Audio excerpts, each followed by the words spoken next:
Here. Demas. Zadi. Here. Hanson. Here. Hickerson. Present. Mayor Mickelson. Here. Council, in light of Councilwoman Demas's absence, I would entertain a motion to nominate a president for this evening. Your Honor, I would like to nominate Mr. Randy Hanson to be president for tonight. Thank you, Councilor Hickerson. Is there a second? Second. Thank you, Councilor Petrie. Is there any discussion? Hearing none, all those in favor, please indicate by saying aye. Aye. Any opposed? Any abstaining? Okay, congratulations, Mr. President. Next up, I would entertain a motion to approve the revised agenda. Your Honor, Ooh. I make a motion to amend the agenda to remove under resolutions number 7, the Board of County Commissioners denied that request today. Very good. Do we have a second? Second. Thank you, Councilman Hickerson. Is there any discussion? Just so the public's aware, with the County Commission denying the request, there's no way for the city to move forward with that particular project.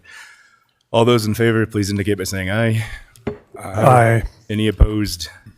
Any abstaining? Okay, now I would look for a motion to approve the revised agenda. So moved, Your Honor. Thank you, Councilman Hanson. Is there a second? Second. Thank you, Councilman Hickerson. All those in favor, please indicate by saying aye. Aye. Any opposed? Any abstaining? Very good. That brings us to our consent agenda. First up, we have the City Council meeting minutes of May 6, 2025. For appointments, we have Chad Banks for his third term on the Beautification Tree Committee and Janissa Meredith for her third term on the Beautification Tree Committee. Under officer and staff reports, we have the Health Insurance Fund recap for April 2025, the financial report summary for March of 2025, and the Rock Springs Renewal Fund financial statements for January and February of 2025. Under Council Committee and Board reports, we have the Specific Purpose Tax Board meeting minutes of April 14th, 2025, and the Main Street Board meeting minutes of April 14th, 2025. Council, do we have a motion? Your Honor, Councilor Zadi? I do have a change on the minutes. Let's pull those then, and we'll do the rest of the consent agenda. Sorry. From which? From our regular meeting minutes? Yes. Okay. Oh, so, sorry. Yes. So we'll pull 3A off of the consent agenda, and then I would look for a motion for the remainder. So moved, Your Honor. Thank you, Councilman Hickerson. Is there a second? Second. Thank you, Councilman Thompson. All those in favor, please indicate by saying aye. Aye. Aye. Any opposed? Any abstaining? Okay, those all carry. Councilman Zadi, what changes do we need to make to the meeting minutes? Page 3 of 13 under petitions in the third paragraph, last sentence, it states, he, being you and mayor, added that if there is a qualified candidate, the police department would approach council to ask for the council to be restored. I believe that should have been ask for the position to be restored. That was in reference to the police department. It would be funding for the position. Yes. Yep. Yes. So that's perfect. So if you could make them. So that's my motion to amend that from council to funding for the position be restored. Very good. Good catch. Is there a second? Wasn't mine, but Second. Thank you, Councilman Bingham. All those in favor, please indicate by saying aye. Aye. Any opposed? Any abstaining? Motion carries unanimously, which brings us to presentations and proclamations. I'm going to go slightly out of order in deference to the gentleman who will be speaking, needing to get to the baseball team that he coaches. So we will be recognizing National Skilled Nursing Care Week first. If you'd like to approach the podium and introduce yourself.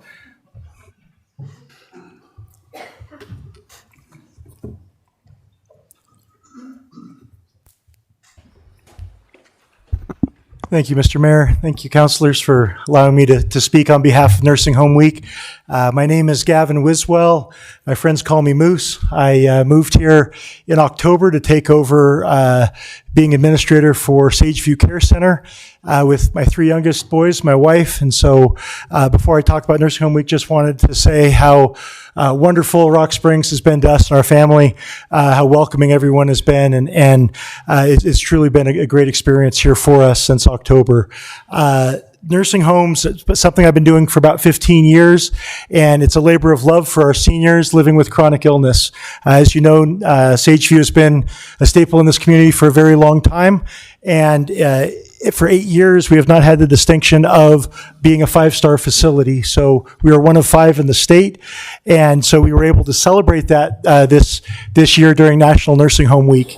What that does is actually takes really an opportunity for us to show dignity and respect for our seniors, to be able to celebrate the healthcare workers and everyone else that goes into helping those with chronic illness, and then ultimately just bring in the entire community into awareness on how we can support those living with chronic illness. It was established in 1967 and basically is done so that we can really individualize our care for all those people that we serve. It follows National Nurses Week. Florence Nightingale's birthday was on the 12th, and so we celebrate our nurses, then we celebrate our nursing home. And so the point tonight was to share with the community all the great things that we're doing at Sageview relative to celebrating the success we're having. Also to hopefully next year have an opportunity to bring the community in and celebrate in these first 2 weeks of May, really just our seniors and to be able to come together as a community. I will say that over the holiday season, we have a giving tree at the community, and every single resident was adopted by somebody in this community. I've been doing this for 15 years and have never seen that anywhere that I've worked in multiple states. And so it's something that I think this community does a wonderful job with, and something we can also improve upon. And so anyway, I appreciate the time and look forward to working with you and serving in that capacity. Thank you. Before I read the proclamation, Council, do you have any questions? I did have the opportunity last week to tour Sageview, and if you all have a minute, you ought to pop in. It's really impressive what they've done in a very short amount of time. So we're very glad to have you here, and next year we'll catch you the week before. Wonderful. Sounds great. Thank you so much, Mayor. Established by the American Healthcare Association in 1967, National Skilled Nursing Care Week, formerly known as National Nursing Home Week, provides an opportunity to recognize the role of skilled nursing care centers in caring for America's seniors and individuals with disabilities. Skilled nursing care centers are more than healthcare facilities. They are vibrant communities where residents receive not only medical support, but also emotional and social enrichment that promotes dignity and well-being. The dedicated staff of skilled nursing centers, including nurses, therapists, social workers, support staff, and administrators, work tirelessly to ensure the highest standards of care, especially in times of great challenge and change. These professionals demonstrate resilience, sympathy, empathy, and excellence in their daily work, forming strong bonds with residents and families and contributing to a culture of respect, healing, and hope. National Skilled Nursing Care Week provides an opportunity to honor the extraordinary efforts of caregivers and to celebrate the lives, stories, and contributions of those entrusted to their care.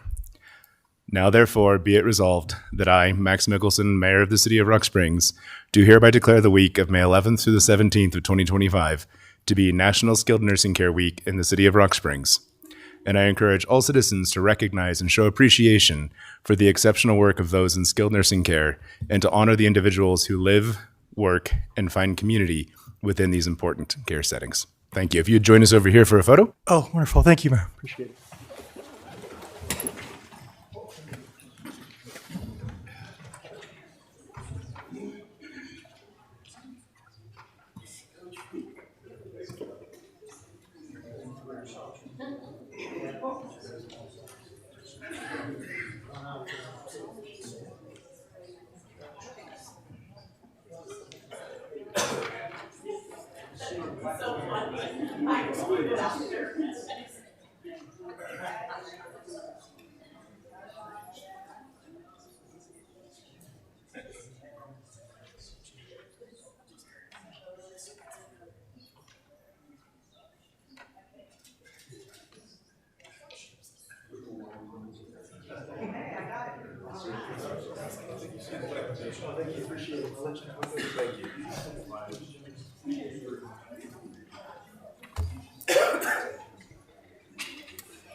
Okay.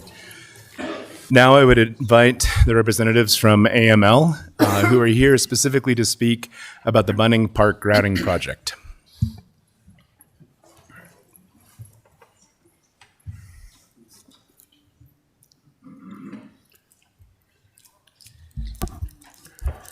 Hi, Mayor, council members. My name is Don Newton. I'm the administrator of the Abandoned Mine Land Division of the Department of Environmental Quality. And with me, I have Richard McPeak, who is the AML Grouting Project Manager. And also at the back of the room, I have Ryan Reed, who is our BRS engineering firm consultant who oversees the grouting work in Rock Springs. The mayor asked us to come here today to give you a brief about what we plan on doing in Bunning Park. The mayor asked us also to move that project up in our schedule. And you know, one of the reasons is the voids under Bunning Park are very shallow, as shallow as 30 feet. And it's actually been a project that's been on our list for decades. We just hadn't gotten the approval to do it, and now we're going to start this year and finish next year. But Richard's going to go through some of the details, and if there's any really heavily technical issues, we'll call on Ryan in the back to answer those for you. We want to take the opportunity to talk with you tonight about Bunning Park. I feel like I don't want to turn my back on the council because I feel like I should be talking to the public as well, because this is the opportunity we have with so many people here to start our public outreach for the project. And as Don said, it is undermined by the Rock Springs #1 at a shallow depth. The southeastern portions is as low as 30, really 50 to 75 feet, with the northwest portions being 150, 175 feet depth. We want to come in and do a big project. The areas that would be proposed for mitigation are Bunning Park itself, Evan Street, J Street, K Street, Noble Drive, 2 city lots adjacent to these streets, and the park itself. The project, like I said, it is quite a big one. We're looking at an estimated 35,000 cubic yards of grout, with about 12,000 being in the park itself. We have it scoped out for 485 days. We are looking to start it this year, if all the contracting goes right.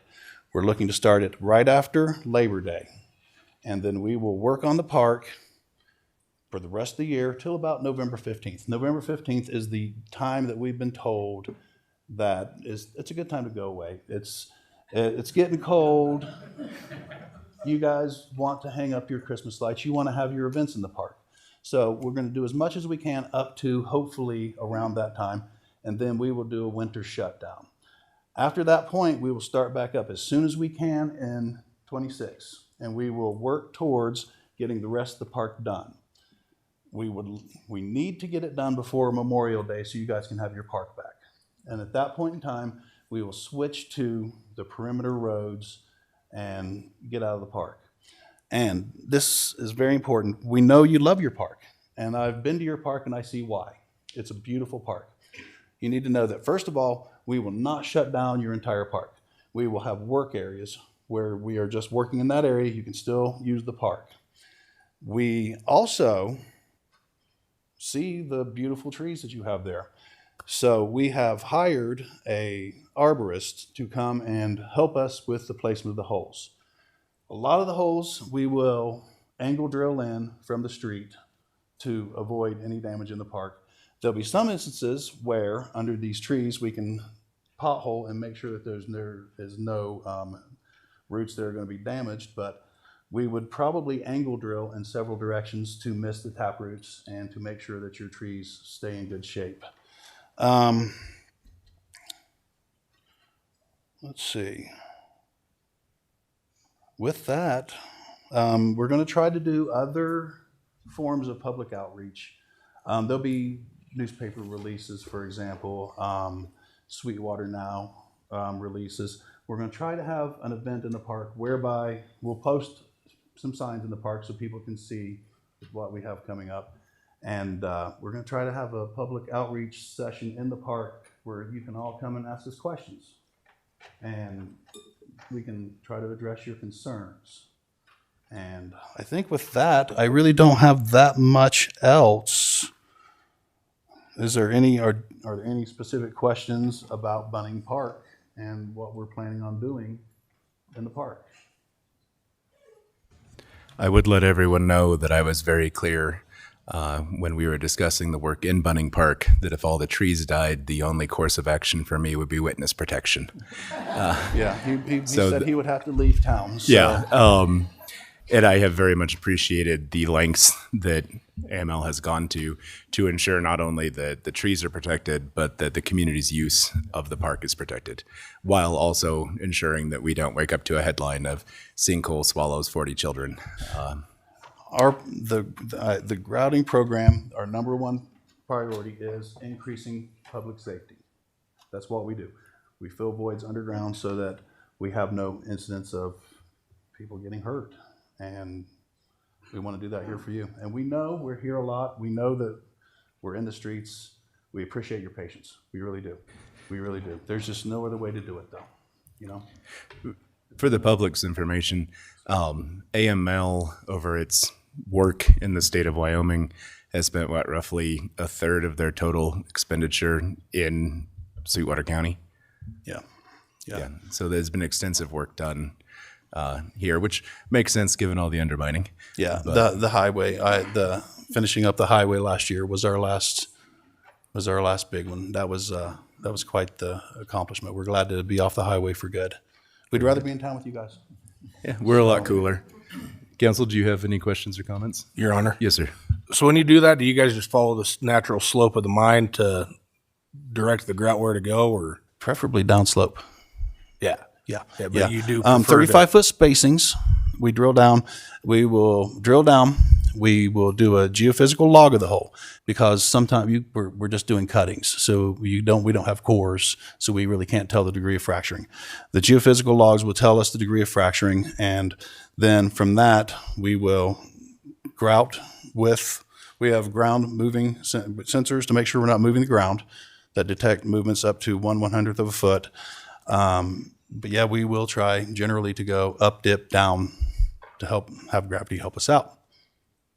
All right. Okay. Anything Well, from- thank you very much.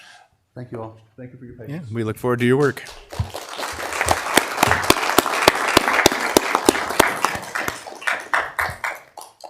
Okay, our final proclamation this evening is for Pride Month in June.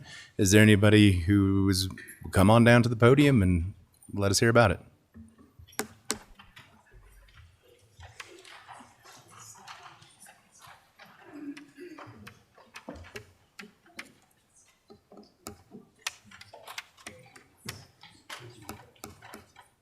We would like to say thank you and invite everybody to Pride Fest on June 7th from 11 to 4.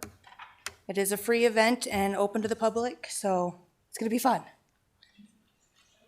Very good. Council, do you have any questions? Okay.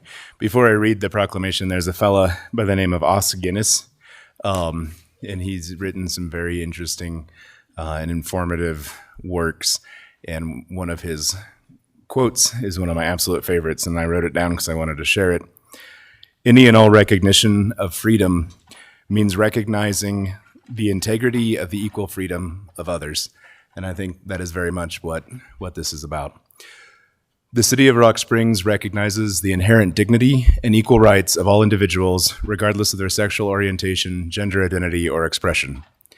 The month of June has been designated as Pride Month, a time to celebrate the LGBTQ+ community, acknowledge the progress made in the fight for equality, and reflect on the challenges that still exist. The City of Rock Springs is committed to fostering a community that embraces diversity, inclusion, and respect for all residents, regardless of their background or identity. We affirm the importance of creating a safe and welcoming environment for all residents, free from discrimination and harassment, where everyone can live, work, and thrive without fear of prejudice. We recognize the valuable contributions that LGBTQ+ individuals make to the cultural, social, and economic vibrancy of our city. While society increasingly supports LGBTQ+ equality, it is essential to acknowledge that the need for more conversations and awareness remains vital to end discrimination and prejudice. Now therefore be it resolved that I, Max Mickelson, Mayor of the City of Rock Springs, do hereby proclaim June 2025 to be Pride Month in the City of Rock Springs, Wyoming, and I urge all residents to join in celebrating the diversity that makes our city strong and vibrant, and to work together to build a future where everyone is treated with dignity and respect. In an effort to raise awareness for this important issue, the community is further encouraged to attend the Pride celebration on June 7th, 2025 in Bunning Park. Do you want to invite folks up to join us for a photo?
We have two public hearings this evening. The first is a public hearing on an application for transfer of a retail liquor license by Come and Go LC doing business as Maverick number 5059, located at 1549th Street, Rock Springs, Wyoming. Is there anybody here who'd like to address us on this transfer? Okay. Our second public hearing is on an application for a bar and grill liquor license by Playmore Inc. doing business as OK Bar and Lounge, located at 327 C Street, Rock Springs, Wyoming. Is there anyone who'd like to address us on this issue? Okay, public hearings are closed, which brings us to petitions and public comment. Before I open it up, if you spoke last time, you're welcome to speak again, but the preference would be that you provide us with new information. I can assure you we listened to every word that was said to us. So with that, if you'd approach the podium and provide us your name and any organizations that you may represent, and we'll have at her.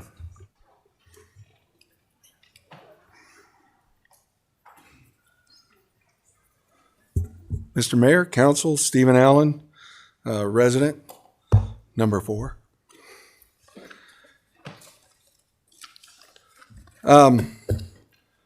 It's always amazing that when I read your stuff, I always have something to connect. I was the nutrition director at Sageview many, many years ago and a long-term care administrator, so I know what skilled nursing care is, and that's great to see us recognize that for sure. As always, I come with new information.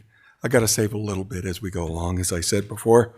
I want to thank you, Mayor and Council, for all your patience through this whole process and giving us the opportunity to address this and really divulge and giving us the time to take a breath and really understand what the numbers are and where we're going. And of course, you asked that we provide a plan.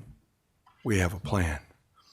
We want to recognize certainly the Civic Center as a purpose and need. We go back to the 57,000 annual visits servicing the elderly, youth, and local residents. We know the decrease in mental health, suicide, domestic violence, crime, and drug abuse is critical with the Civic Center. We heard many stories, or several stories at the last meeting. Certainly, Councilor Thompson's daughter gave a great speech about mental health last meeting, as it was Mental Health Week. And certainly, Councilman Malone has shared a personal story of how important that is. We recognize that to shutter or tear down retains heavy costs to the city, so not really the best solution. It doesn't really get us out of the money issue. Councilor Thompson's father showed us that when he turned around the American Legion, we don't have to tear down the old building. It took a little while to rebuild and do some things that old building needs, but now we use both of those buildings in the Legion. So I think that's an excellent forbearance of where we're going with this. We also know that the repairs can be done as maintenance and therefore may not need to be bid out, thus achieving the three key elements that you brought up, Mayor, in a timely fashion. And there's no reason to close the facility during any maintenance period of the three items. The three items, of course, being the fire, the roof, and the mold mitigation. We know the fire repairs can be covered under fire watch since there's a staff member always there and on site while it's occupied. That's per the state fire marshal. We know the roof can be done in sections, so it won't interfere with operations. And the mold mitigation can be performed by isolating the area during the treatment. I've done this 3 times in healthcare facilities, and that was black mold. We're not sure what kind of mold you have. And certainly the bridge repair is something else that came up. The vibration standards that are set so tight with the contractor won't require us to be shut down, because even if they get close to those limits, they have to shut down until they recalibrate. YDOT can't even impact the Conservation Corps' brick lining of Bitter Creek. That's how sensitive this, when they redo the bridge, is. So I want to bring that up because YDOT, we know, and this is according to their engineer, that they don't want to pay for any damages anyway, neither to any of the homes, our buildings, or Bitter Creek's lining. So just want to bring those up. We recognize that there's $13.5 million in reserves, and we know that between Resolution 9415 and 9691, you got to take the greater of the two, either the 10% or the 3 months in expenses, as Councilman Zadi brought up, which was a very good point for us to address. I think that's important for all of us to know. Obviously, $9 million meets that 3 month, and it certainly exceeds the 10% under 9415. But 2012-181 allows some aspect here. Now, having 13.5 leaves you $4 million, we'll just say that, in reserves above and beyond the 3 month criteria. But Resolution 2012-181 gives you an opportunity of how do you get to cash reserve expenditures, right? And it gives you the 3 criteria that you can do. If revenues are insufficient, etc., of previous annual expenditures to cover necessary capital improvements, which this is, or major reduction in tax revenue, grant funding, or state legislative appropriation, which, thank you, legislature, this year. Or C, other unexpected needs or emergency situations, etc., of the total expenditures of the previous year. Now, that obviously has to fall under GASB, which is the General Accounting Standards Board. The caveat to that is cash reserves have to be replenished when revenues become available. That opens a door. We talked about, the first time when I came, we talked about industrial siding. We talked about sales and tax revenues going up. According to the Wyoming Department of Revenue, they're increasing in Sweetwater County from fiscal year 2023 to 2024 by 8%. Rock Springs is the king dog when it comes to sales tax. Anything collected in the county, roughly about 22% comes to you. So I just lay those out as figures and all to understand where we came up with the plan as background. Always try to build the crescendo, right? So the plan is this. We propose that you maintain your current budget, operating budget of the $1,587,450. Obligate $500,000 out of reserves, with an additional $500,000 optional if necessary for the Civic repairs. This still leaves you with the $3 million above the $9 million and does not affect any of your other budget that you've done. And we acknowledged last time that you had reduced your budget from last year from $49 million down to $44 million. So you're already being conservative there, etc. We would ask that a committee be appointed to work with JJ to accomplish these objectives and develop a 5-year plan for next budget year. Again, 0 days of closure so as to maximize usage. And we feel this would free up the rest of your budget for the other goals and objectives that you guys have already set out. We're not trying to take away from anybody. And I think, Mayor, you mentioned that was a key element to how we address that. Now, when we look at this, we would ask that either let the table die or vote the 2025 54 down would be our recommendation. So that kind of outlines our plan. Hopefully I built the understanding in the background. Any questions, concerns of me? Councilman Zadi. Just have a question. Now, if the Civic Center was the only building that needed maintenance, I'd agree with your analysis on the budget and maybe but there are so many other needs, there's so many other things that need to be done. So we're not, as a council member, I can't just look at one issue. We have to look at the city as a whole. And that's what's hard. And you know, we can throw around that we have reserves and savings and everything else, but those are there for a reason in times of need. And I can tell you in the last few months, our sales tax has actually gone down. Has it not? We've Your Honor, Been in Councilor the rise, Zadi, the last month it was up a little bit. Little. Yeah. prior to But that, though, prior we've to that, seen it's a been trend. down. So there's not a big increase in trend. And we do know, because of the way things go around here, things are good and things are bad. So we have to try and plan for that too. It's all we're trying to do is make sure we're doing the right thing and not spending down reserves and everything else. One other question, and since you've kind of been, I guess, the spearhead of this, I've got a question, because last meeting, it kind of struck me. When we started this, we've had an estimate, and we've set as an estimate of between 15 and 30 million to do all the repairs that are needed.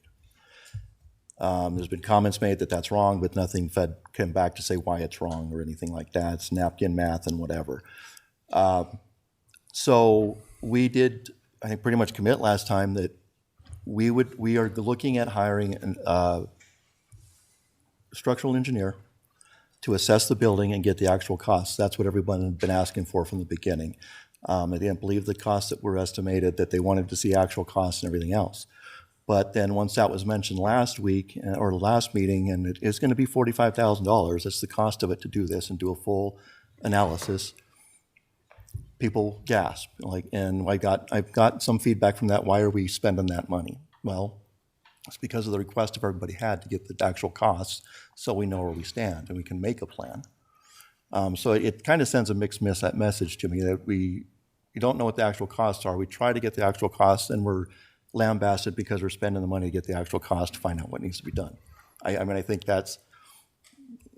we need to kind of, tone it down a little bit on both sides and try to be a little more civil and understand where people are coming from, and be a little more consistent. What we want to do and what I want to do is I want to find out what the true costs are, what the true needs are for that center. I want to do that for every building in the city that we use.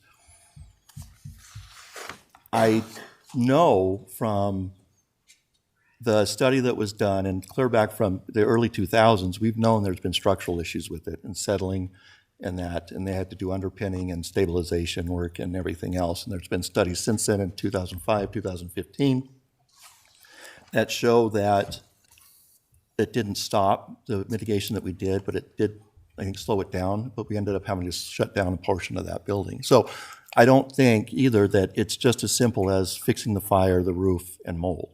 There's many more things and issues that need to be done and that were listed as immediate in that report that we had. So I'm got a plan. You guys have been working. I think we're finding a way to maybe make something happen here. But I just ask that everybody understand, when we do this as a city council, we're not looking at just one main issue. We have to look at everything. And that's what we have to take into account to make sure we're doing the right thing for everybody and for the city of Rock Springs. So, Yeah, and I think when we sat down and did this plan, we took all of that into consideration, recognizing that there are more priorities in this city. I've sat there. I've had to go. Which one's the most important? I get that. So we wanted to retain your ability to have that flexibility to focus on those other things while we handle the short-term issue of the Civic Center right now. And the number one priority of the Civic Center is keep it open. Those three things have to be done and can be done while it's still open. It's a short-term mitigation, I agree. But that's where we look at the team coming together and saying, okay, next year, what are we coming together with the 5-year plan? And what's going to happen in that next year? We know we're going to have a better site of industrial siding. Sales tax may be down last month. You get sales tax revenue every quarter. That's really when you start seeing that, because we're coming to the end of the fourth quarter, and you're going to start seeing some of those that have been holding back from you. So that June month and that 13 month of the budget year, you'll see a little bump up in sales tax. We know that. So to take 1 month of sales tax and say, oh, well, last month was down. Yeah, but next month's probably going to be up. So you've got to look at the average. And the average state says been up 8%. But that resolution in 2012 gives you that flexibility to project that and say, okay, we know that when that money does come in, we've got to put that back in reserves. That's a responsible thing. That's why the resolution was written. It's not asking for a lot. It's only saying, what's the intermediate resolution right now? Fix it, and then we can address the long term. Because I agree with you. We don't know what the real permanent numbers are. We're all shooting in the dark here. What the Dun and Berry said was, if you're going to run a good parks program based on all 4 categories that you have, parks, golf, rec center, and civic center, here are the things that you need to look at to make that happen. They didn't say to do it overnight, and we're not proposing that in the plan. We're saying we're buying time because time's our best resource. And I agree with you. We're going to have somebody come in and give us those firm numbers for that long-term projection. And then we're going to have to come back to you and say, here's how we're going to pay for those. And how do we do that without impacting? I think this plan meets those goals currently of not impacting the other things you want to do in your budget that you've already reduced $5 million, although we said we only were going to lose about $300,000 from the legislature. But to be fiscally responsible, I get that. Okay? This doesn't impact any of that. And it doesn't take away from what you guys want to do with those other items in the city. That's the way we designed it. But it gets us to that immediate need of and desire of the citizens to keep Civic Center open, and then buys us the time to come up with that better plan that's more exact and long-term that you're asking for, Councilman Zadi. Very good. Anyone else? Your Honor, Councilor. quick correction. We do get our sales tax monthly. It's just late a month. So that's why our finalized budget never comes out till July, because we don't get Jews I know that. sales and use. It's not a quarterly thing. But that's quarterly is what happens. What happens when I talk about quarterly is that's when your big one comes from. There are people that will sit on that and only pay it quarterly. So that you always look at that third month of each quarter and go, okay, who didn't pay the first 2 months? Because not everybody pays monthly, right? Yeah. So I'm just saying, don't get caught up in the one snapshot of last month. And that Look 1 at month over is time. actually It's not 1 month, though. increase. It's been a few months. Was It's it? trending. It was around a So, 4 That didn't down happen and at the one end up. of quarter one. yeah. I understand. End of quarter one, we had a $500,000 drop. So I understand. Yeah. But And then with that 13 million, we know 9's already gone for the 3 months of funding. That leaves us 4. We need that 4 to balance our budget for next year already without increasing any spending on the Civic Center. Just to balance where we're at now. Well, that's kind of news on us on that one. So I was I not think I aware of mentioned that. it. well, last and meeting. Mr. Allen, we've been phone tagging, and so we'll get together. And I think that I have made a suggestion that will accommodate the feedback from the public and still move this process forward. So in essence, what you're saying, Mayor, is we didn't lose $300,000 from the legislature. We're planning on a $9 million drop because you already dropped $5 million from the budget from last year, and now you're saying you need $4 million in your reserves to cover the other. So it's really a $40 million, not a $44 million. If sales and use tax continues to hover around the 1.5, our current budget will be insufficient, and we'll have to make deeper cuts in every department. And 2012 allows you to dip into that past the $9 million, buys you time into the industrial siding, and then you can backfill. Because it Industrial, just says you shall respond when they become available. industrial siding is meant for the impact of those projects, not, Except you did it as a population. It is cost population based. You have the freedom to spend it on what you need.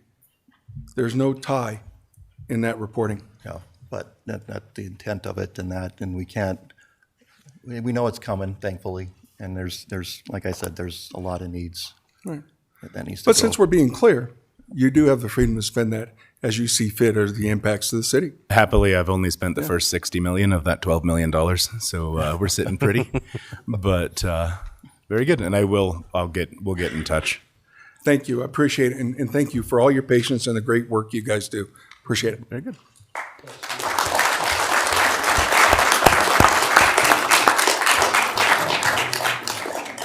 Your Honor, Yes, sir. one more thing. I do want to say, Mr. Allen, thank you so much for being respectful and coming through with an actual plan. I do appreciate that greatly. Absolutely.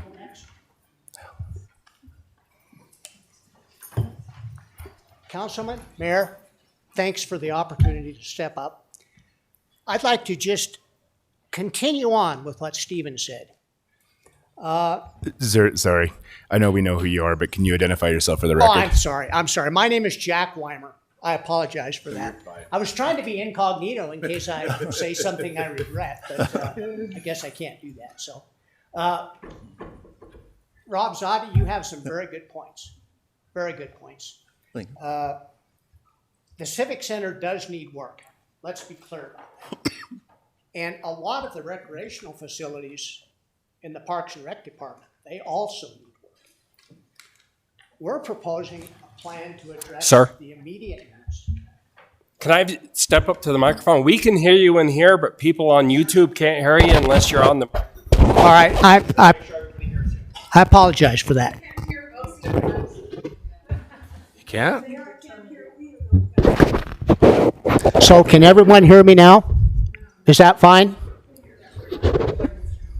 So a lot of the facilities do need work. We're proposing a plan for the Civic Center to, first of all, address the immediate needs of the Civic Center.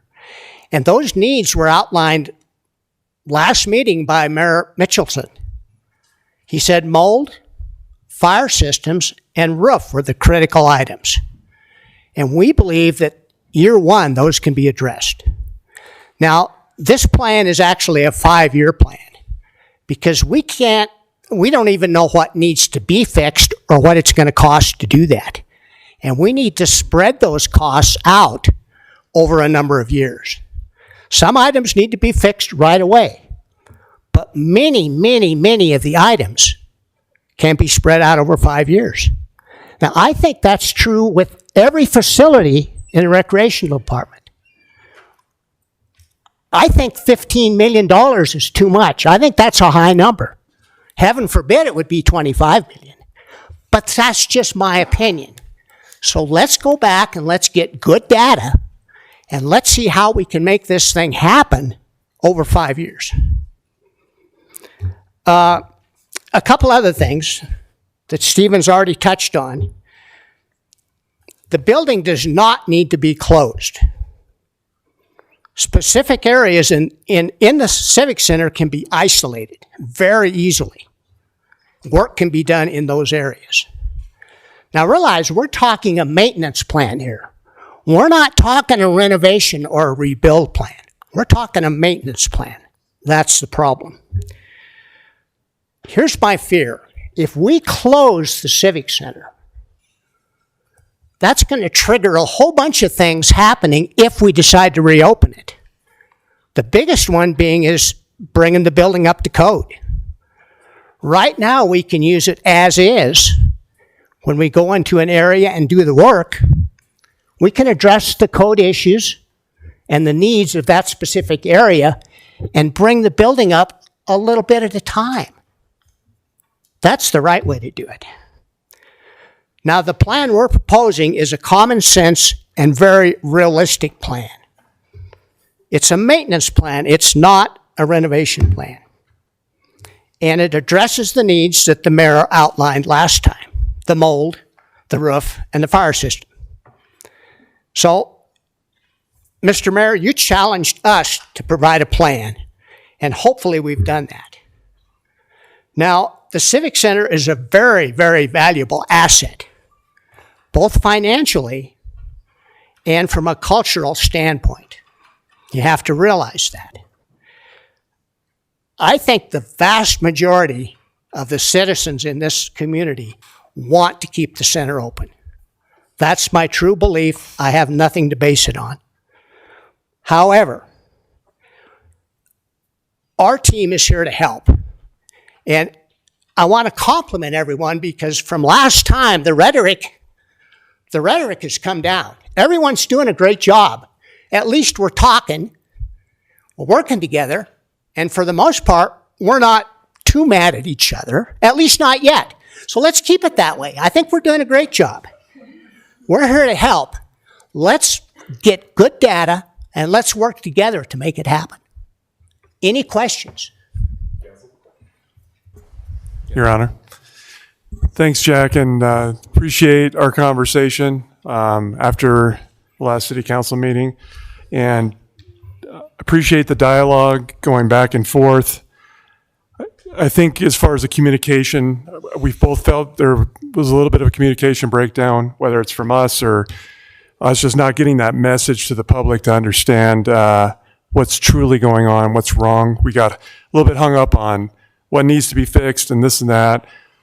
In our conversation, we discussed one of the biggest issues is we've got all these facilities, as Councilor Zadi was stating, and we're having a difficult time maintaining them all. And when I looked even in the last 10 years of budgets, I see the Civic Center and I see the Family Rec Center funded pretty much, as far as the Civic Center, 1.3, 1.4, flat. So getting those capital projects, because the recreation was put a little bit on the back burners, you can see in the previous budgets, we are where we're at now. What I see and the concern is that, and this wasn't expressed, was we're having a difficult time maintaining both facilities with the revenues we have, even in good years. Because in the last 10 years, we've had ups and downs. We've had better sales tax years. And so that's the issue. It's what do we do long term? Sure, 1 year, can we keep it open? Yeah, but it's that long term thing that we're trying to look at, like 10 years. I totally agree. We need better information, numbers locked down so we know what we're dealing with. And from that, let's do a 5 to 10 year capital plan of this is what needs to be done, and then make those decisions. So that's the conversation we had. I just appreciate the good dialogue and that we continue that. So that's all I have, Your Honor. Thank you, sir. Councilman Zadi. I want to thank you too, Jack, for the conversation we had. And I think that's my intention and what I wish to accomplish with moving forward with an engineering analysis of that building is to get the information, the solid information, correct information. So we have a much better ideas. Right now we're dealing with a range, and it's an estimate. We know that. Yeah. It may come in lower. It may not. We don't know. But that's the intent of moving forward with that, is to get that information. And then, of course, make a plan. And that's just what needs to be done. So I thank you again. Well, thank you guys. I appreciate all the work that everyone's done. And you brought to mind one last thing I'd like to mention. We're proposing a plan for the Civic Center, but all of the facilities have this same problem. And maybe this plan could work pretty good for all of them. Now, I'm not a money man. I like to spend money. I'm not very good at keeping it. Okay, so maybe what we could do is we could come up with an immediate plan for all the facilities individually, and then come up with a long-term plan where we can spread out some of these costs instead of trying to rush in and close buildings and do a whole bunch of work and then open them back up. Maybe we can do them while they're in use. Maybe we can do that. And maybe what we should do is part of every budget, let's say the Family Rec Center or the Civic Center or the Parks Department, could take part of their monies every year and say, okay, this much of what you've given us has to go to maintenance, period. And at the end of the year, they have to prove that they did that. You know, it's pretty easy to let things slide. You know, if you need a little money, you say, we'll change that toilet next month. Yeah, just an example. Just an idea, guys. Something to think about. Thank you all for everything you've done. Thank you, sir. Appreciate it.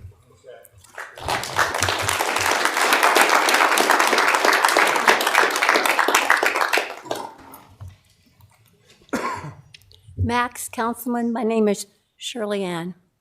And I'm only going to ask a few questions because I'm looking also at the budget. I'm also looking at companies. I'm also looking up at the state for all the companies, and I go up there to look and see their companies and stuff. And it's really, really interesting. I don't think people even realize that these companies and who owns them and where they sold and, you know, all the stuff like that. But before I ask, I was going to ask Mrs. Demas, I hope she's not sick, because I was going to ask her some questions. So I'm hoping she isn't sick. She's okay. So that means I'm going to have to ask you. Okay. You have contracts, and these contracts, you get them out for bid. Is that not true? Contracts are bid. Professional services are done internally. They're not bid by state statute. So we follow the same process that the state of Wyoming follows. Yeah, and I understand that. But, you know, when you get these bids and that, do you take the lowest one? Lowest qualified. And you make sure it's qualified, but you will take the lowest one. Okay, then you have bids, and they don't need to have them out, you know, to bid for. You just give contracts. Professional services are a separate category from contracted work. Okay, and so how is that done? Like, for instance, JFC Corporation, DiBernardi, you know, these different ones and that you give them these contracts. How is that done? We put an RFP out, right, for professional services, and then companies provide their proposal, and then there is a committee of people who review it, and then they make a recommendation to the council. And who's on that committee? So by design, that is an anonymous committee so that none of us up here can put any undue influence on the people who serve on it. So Okay, so what you're saying is none of yous are on it? No. It's just somebody else that's on it? Would it be people in the government, in the city? Here's the good news. I don't know who's on it because they're anonymous. And so Yeah, but you know, that's kind of like, wow, that's interesting. it's the same I see what process you're that the saying. county and the state follow because it protects those people from being unduly influenced by those of us in the decision-making position. I see. Okay, and just one more thing that I need to tell you, if you do me a favor.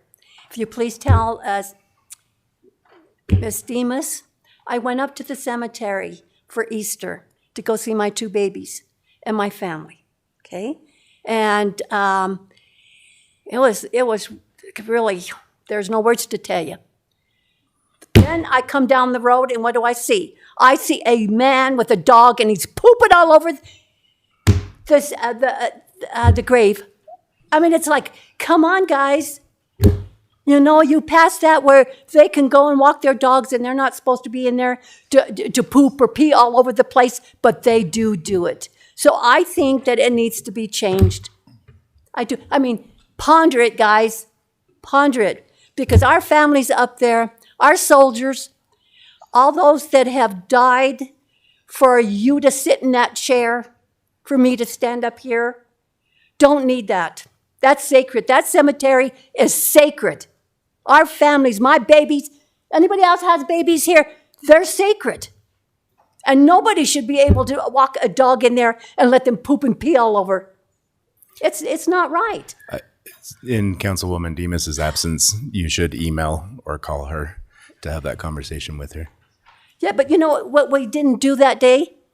Is everybody talked about it, and some of you said, yeah, oh yeah, they could do it. Some of you said no, and you were one big one that said no, because of your families up there.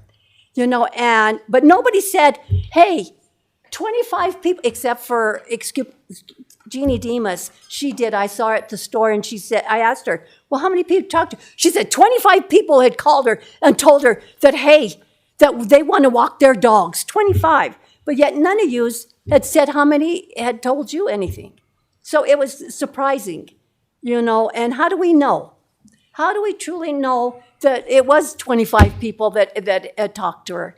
Well, I can tell you that based on my experience with Councilwoman Demas, that she is very responsive to her constituents and Oh, more than you know. very much listens to their desires. As far as the ordinance change that allowed dogs in the cemetery, we voted, and in our process of government, nobody always gets what they want. And sometimes we're very dissatisfied with the results, but that is how our system works.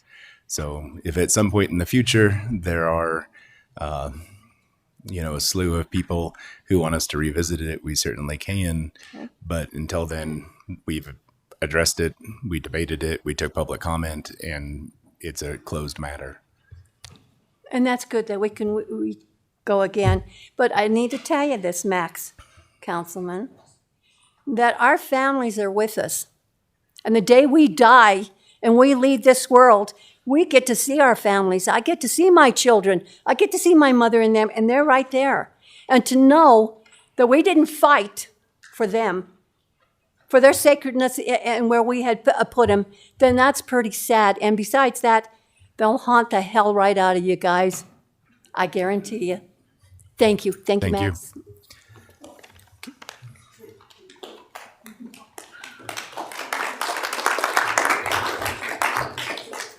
Sir?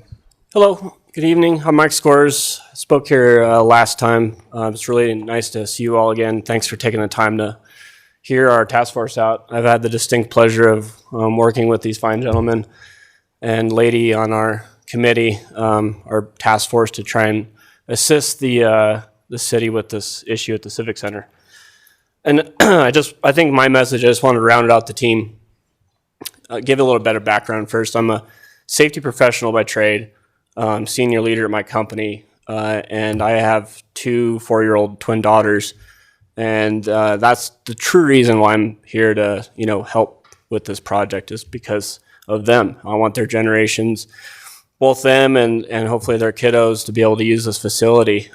In 18 years, I would love for us to hear or talk about the stories of what we've done tonight, hopefully, and in the future of your efforts, your legacy to protect our facilities here in this city, not just the rec center or the Civic Center, but the rec center, the golf course, our parks, our recs, our other buildings. I think that's our legacy, and it's important to me that we stand up and try and fight the difficult problems together. So rounding out the message of the team here. Is just the olive branch and the offering to help, right? I think we really want to help you. JJ's got a full-time job, right? I mean, that's got to be a lot to really handle all of these assets and that team. You all have, jobs as well, and doing this on the side. So I'm more than willing to sit down with you, meet face-to-face. Our team is willing to do this long-term, by the way. Free charge, and provide whatever type of help we can. Some of the other things that I think we'd be willing to look at and explore would be like setting up, and as I understand it, we're still researching it, but a 503C or an intermediary mechanism that allows us to get outside capital to maybe support the Parks and Rec department here in the city. We have a lot of industry both coming in and here. The company that I work for, we every single project that we build and operate, which is about 8 to 10 a year, their power plants, we donate $50,000 to $200,000 a year in the communities. It's earmarked for that. It helps us with our taxes. Everybody else does the same thing. So it's just a matter of kind of going out and asking those folks. There has to be a mechanism set up. For us, generally, when we want to give out that kind of cash, we ask for transparency and understanding of the budget, how the monies are going to be used, a clear plan, which is what Councilor Zotti is suggesting, bringing in and a third party to come and assess the building and hopefully the other buildings as well, and build a RAG, red, amber, green, what's critical, what's can wait 5 years. We want to always see that before we hand the cash out, but then we do, and we support it, and we continue to do that as well. And there's opportunities there too to explore. Some of the things that we, when we have donated to like rec centers, we've included that into our family health benefit program internally in our company. So we get a little break, and the employees get a little break, and their families get a little break. Maybe that's a suggestion as well. So anyways, I think end of the day, I really appreciate you listening. I've heard that you've been sending in, some contractors and assessing the facility. To me, that means you're listening and willing to work with us, and that is greatly appreciated. Seriously, I mean that. So yeah, we're just we're willing to help, and I welcome any kind of conversation we can have. Ultimately, I would love for you to not untable this and let it die, please. Thank you for your time. Thank you. Council, do you have any questions? Okay. Thank you, sir. We appreciate it. Yep.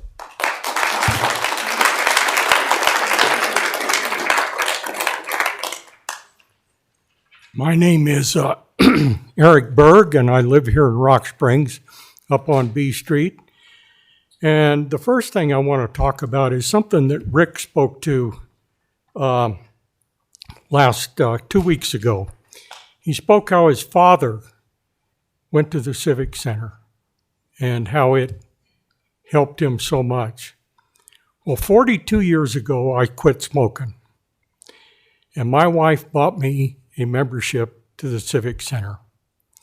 And I went down and I started swimming. And that first lap just about killed me. But I kept it up. And at that time, the mayor of Rock Springs had a program called the 100-Mile Club. And if you swam 100 miles, you signed in on a book, and you kept track of how far you swam. And at the end of 100 miles, you got a windbreaker. And it had gold letters. It said Mayor's 100-Mile Club. And I was really proud of that when I got that jacket. I made a lot of friends down there swimming, and also lifted some weights down there. And over the time I swam, I kept track of it. I swam over 1,000 miles down there. 1,000 miles is from here to the Pacific Ocean on Interstate 80. That's a long ways. But like Rick said about his dad, I think it saved my life. I really do. Now, I know there's a ton of things that got to be done to that building, but like Jack and Steve have spoken to, these can be done incrementally. It's just a matter of working together. My kids learned to swim at the Civic Center, used it all the time. We had birthday parties down there. There were all kinds of activities and stuff for kids. It's just thinking out of the box a little bit. It's a good asset to have here in this community. And I just think it'd be a shame to lose it. I really do. And I looked at your website before I came down tonight, and there's two figures in there. One says we have 26 parks, and one says we have 18. Well, I don't know which is correct, but every time we put a park in, and if it's got restrooms, it's got grass, it's got equipment, it all has to be maintained. And that's up to you. So there's always expenses. Every time a subdivision goes in or somebody builds 20 or 25 houses, they want a park. Well, how many months out of the year, if you really think about it, even though a park is open 24 months out of the year, or 12 months out of the year, how many months can you really use it in Rock Springs? 5 or 6 months, I figure. It's either cold or snowing or raining, and you've got 4 or 5 or 6 months there, you can use it and that's it. But the Civic Center or the Rec Center, you can use 12 months out of the year. So anyway, I just put that out there for thought. Thank you.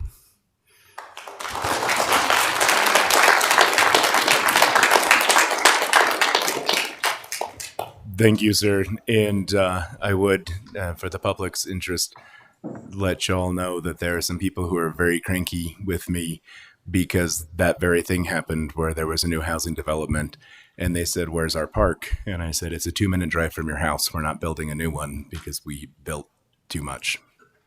Gentlemen? My name's Preston Civic, and I just wanted to talk about that the Civic Center is like the only thing to really do on this side of town for especially like kids my age. Like we can't really drive. Like I have friends who walk there almost every weekend or like get a rider or whatever. And there's not really much except for just walking around downtown since we can't drive or nothing. So I just thought it would be a shame for it to close. My name is River Cole, and I want to talk about all the experiences that I have at the Civic Center with not just me, but my friends. And it's not just about going to the Civic Center, it's the whole community around it. We go to the Civic Center and have a good time there, and then right after we go to the restaurants and eat there. And it's not just about the Civic Center, but it's that whole community around us that we really enjoy. And it would be such a shame for it to close. That's all I hope for. Me and my friends, on the weekends, on Fridays, we walk to the Civic Center, and we really enjoy playing basketball in the gym and swimming in the pool. And on the weekends, I really enjoy I really enjoy the rock wall. And if the Civic Center were to close, I would lose the rock wall. I'd lose something I really enjoy doing. Thank you. Thank you, sis. Could you tell us your name, hon? Sage. Sage. Okay. Thank you, guys. Thank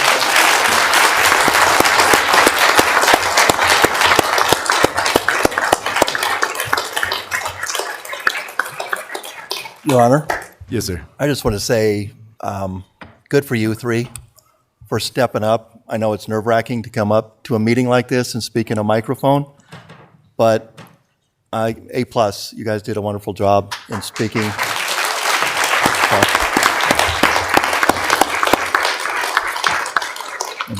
Keep participating in your government. We need that. Hi, my name is Louise Laughlin. We just purchased a home down on Clark Street, and, you know, I feel that we need this rec center right where it's at. Otherwise, these kids would have to have their parents, a friend, or somebody take them over to the next recreation center across town. I think it's unfair that we want to close this rec center. I feel that, you know, as a citizen of, I live in Green River, but we own a home in Rock Springs. I feel that we need to have that center for children like these three that just came up and spoke.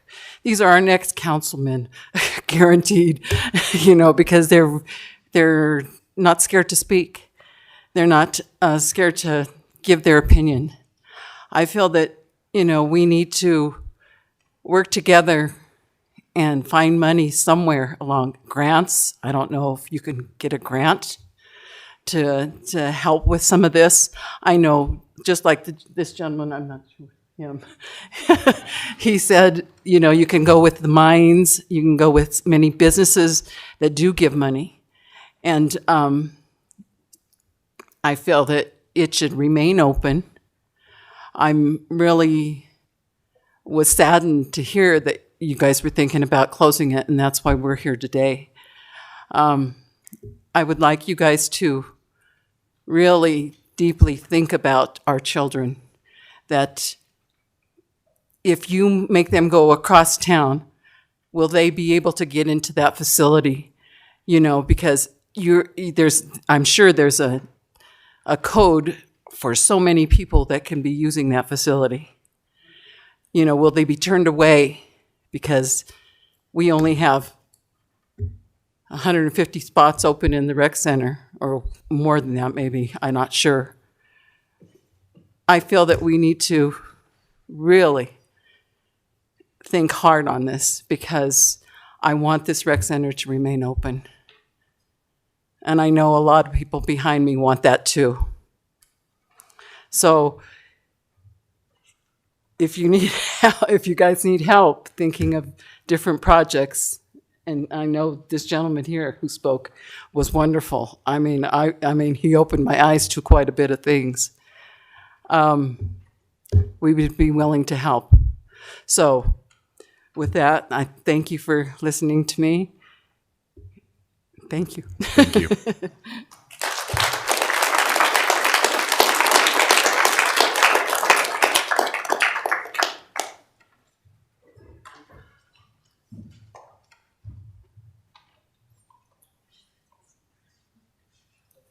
Mayor Mickelson, members of the City Council, I'm Paula Wanacott, and in my capacity tonight, I'd like to extend my hope and my resources as a part of the extended family of the Wyoming Community Foundation. In 1990, as part of the Wyoming Centennial Project, the Wyoming Community Foundation was created. At this time, there's over $200 million at the Wyoming Community Foundation, largely in bequests. One of those bequests came as a real surprise to me when I was sitting on the local board, and it was from the Larson family. At their death, their entire estate was given to the Wyoming Community Foundation for the betterment of children at play in the city of Rock Springs. Hundreds of thousands of dollars have been distributed, and many of those things were in the Civic Center. The Whibbit, the bouncy houses, the Community Foundation was able to fund youth golf clubs at the rec center and playgrounds, because that's what it was about, children at play. So the Bunning Park playground, Garnet, Arthur, Kiwanis. And they were done in partnership with the City of Rock Springs and Parks and Recreation to leverage what you had in terms of maintenance, what you wanted to do for improvements. What happened was that as that family watched children at play in a park that the City of Rock Springs maintained, they believed that that was a value to their community. And they believed it so much that they left their estate for it. You do not know what seeds that have been planted over the last 30 years and bequests that could come in for the betterment of the City of Rock Springs. You don't know what they might be. They might be cultural, art, trees, parks, playground equipment. But this is a mechanism that the city has been able to take advantage of over many years. It is an opportunity, if you wish, to use as a platform for a major gift campaign, if that's what you want to do. And you could ask for corporate dollars. You could ask for private money.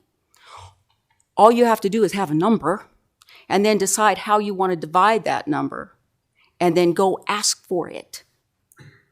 That's what you do in a major gift campaign. You see that there is support in this community for children at play, both indoor recreation, outdoor recreation. You see that there are people in this community who are not quite so youthful in terms of their age, but youthful in terms of their spirit and their heart, and that's why they're here tonight to fight for the Civic Center. What we need is the opportunity to put together that plan that would seek a public-private partnership to do what you want to do, whether it's the Family Rec Center, Civic Center, or it could be a major gift campaign for all kinds of physical needs, physical plant needs in the city of Rock Springs. Places like Sheridan have built many things, all with private money. They have a long history of philanthropy. We don't have that history of philanthropy yet, but this could be a really good start. And when he was mentioning creating another 501c3, there are mechanisms that can be used that are already in place as pass-throughs or as mechanisms to hold the money and then distribute it. Maybe even creating an endowment for the long-term benefit, like the Larson Fund, for various programs or operational costs that you might need or equipment. So at some point, the playground equipment will have to be replaced again. These dollars could be used for that purpose. I'm just putting it out there that there are opportunities that go beyond whether or not you get industrial siding, whether you have the cooperation of the legislature, whether you have sales tax. There are other pots of money that have not been adequately pursued. I've wanted to pursue public-private partnerships through the Community Foundation for a very long time, and it just never quite gelled. Maybe now is the time. Maybe we are at a point in the 21st century that we are ready to make that kind of community commitment. I would like you to give the task force the opportunity, I will work with them if they would like my help, to build those partnerships. And if you give us that chance, those partnerships could not only benefit the Civic Center, which is what our goal is today, but the rest of the city and some of the other things that you might want to accomplish in the city going forward in the long term. And I thank you for for the opportunity to speak to you. And if you have any questions for me, I'd be more than happy to answer. Council. Councilor Zadi. Just, you said you pursued this before and you've been wanting to, but it hasn't gelled. What is stopping it from coming together? It's going to take a commitment. Anything that you do philanthropically takes work, wisdom, and wealth. Yeah. So what happened was, many years ago, the Larson Fund was just sitting there. And I said, well, we have this pot. Would you like to do a major project? And I went to the rec board at that time when you had the rec board and said, how can we partner? We will do a match. We have this money sitting here in this pot. If you go raise this, then it would double it, maybe triple it. We could do 2 for 1, 1 for 1, whatever. And then we could do something major, something big. And it looked too daunting, I think. They just weren't thinking that they could make that kind of commitment. And the next time I really saw the opportunity to use those Larson funds was with JJ. And I approached him and I said, I got money. You want it? Let's find a project. Let's do something. He goes, well, I've always wanted to do something. Okay, let's see if we can do. It may not be the entire amount of what your project is, but it will maybe reduce the amount of money that the city itself has to put forward in that project. If it's a 50-50 split or whatever, at least that's 50% of it that you don't have to pay. But those are the kinds of things. What I would like to see is, once you have some real numbers and you really want to do it, is to put together a real major gift campaign, which would, we have resources to work with, and look at well, we can do this. You will have a base of small donors, people that can only do a little bit. But if you have the right project and the right plan, then you can go to a major donor and say, hey, can you help us with this? And I think that, depending on what you want to do, that can also help, and it could also establish a long-term endowment for the city of Rock Springs that could be of benefit to the Rock Springs Parks and Rec Department, or any department, really, going forward for a really very long time. In addition to that, if you get the numbers that you're looking at and you go on a 5-year plan, it's conceivable that if you have it really well worked out, that you could be going after a 6 penny again at some point in the future for some other projects. But you have to know what you're looking for, and they have to be sort of shovel-ready, like we've always heard. And I think that those are opportunities, but we have to have a group that's just sitting there looking at capital maintenance and capital construction going forward. City's going to need a lot of things. Most of the facilities in the city of Rock Springs are at least 40 years old. And we don't move real fast in getting things taken care of. There are lots of places that I can tell you have looked that way for a really long time, because I've been around a really long time. So I would really hope that you would take this into consideration. If you want any information about the Wyoming Community Foundation, if I can get the people down here to really meet with you from the state office and explain to you what resources that they're willing to provide in terms of donor advancement and development, please let me know, because there are opportunities, and I don't think that this community has really had an opportunity in the way I would hope that they could, to make a personal contribution in that way, in that philanthropic way. Any other questions? Your Honor. Councilor. Thanks, Paula, for coming down. Appreciate it. And I appreciate that you're looking for some solutions and recognizing that there is a revenue issue, and that in the facilities, the conditions they're in, and looking at some alternatives, and I'd be more than willing to sit down and look at that in the future. I'd love to help. So, thank you. Anything else? Thank you, gentlemen.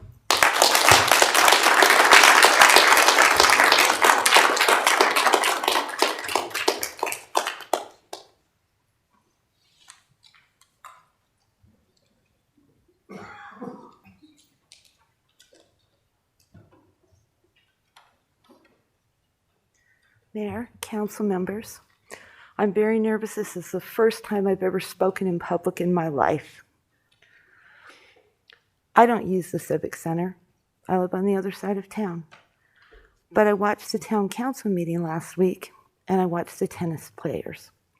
And I saw their faces talking about tennis, and I thought, if somebody said they were going to take the tennis courts away, I'd come down here and I'd do everything I could to help them out. And then I heard Mr. Malonis speaking, and I thought, yeah. And I thought about how you've declared this National Mental Health Month. And I thought about the parade for the veterans last Saturday. And then a man came up, and I don't remember his name, but he said he was in his 80s, and that he didn't have to pay to use the Civic Center, but that he would. And I said, I need to do something too. And I'm not rich, but if you will take the time to give all of these people who know what they're doing, I'm willing to roll up my sleeves. I'm not rich, but I'd be real proud to donate the first $1,000 to that 501k. So please, because I think the older people, it's not just about exercise, it's about their version of community here. And I think it's real important to at least try, because the rest of the country, they've got tornadoes, they've got fires, they've got floods. These are some buildings. We can do this. That's all. Ma'am, could you please give us your name? Sorry. I'm sorry, it's Tiana Gandy. And thank you for coming to speak. We appreciate it.